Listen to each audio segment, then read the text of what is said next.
My neighbor kept complaining about my dog. Until I saw what he was doing.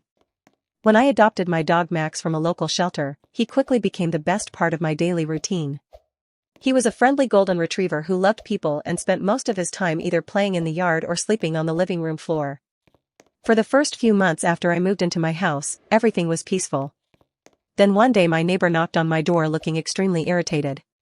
He told me my dog had been barking nonstop every night and said it was keeping his family awake. I apologized and promised I would pay attention to it. The strange part was that Max usually slept inside at night, so I couldn't understand when this barking was happening. Over the next few weeks the complaints kept coming. Sometimes the neighbor would text me late at night saying the barking had started again. Other times he would show up the next morning saying he barely slept because of my dog. Eventually he even threatened to report me to the homeowners association. I started feeling stressed and confused. Max rarely barked unless someone walked directly up to the yard. But according to my neighbor, the noise was constant.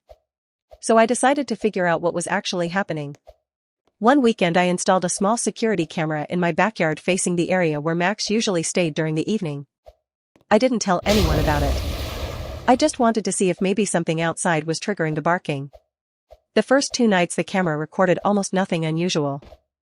But on the third night, around 1:30 a.m., the motion alert on my phone suddenly went off. When I opened the footage, I couldn't believe what I was seeing. My neighbor had walked into my yard. He stood near the fence and started making loud noises while waving his arms toward Max. My dog immediately began barking because a stranger had entered the yard in the middle of the night. After about a minute, my neighbor casually walked back to his house. The next morning he sent me another angry message complaining about how my dog had barked all night again.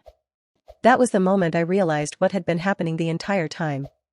He had been deliberately provoking my dog just so he could complain about it. I saved the footage and sent it directly to the homeowners association along with his messages. A few days later they contacted him about the situation. Strangely enough, after that conversation, my dog's nighttime barking problem suddenly disappeared forever.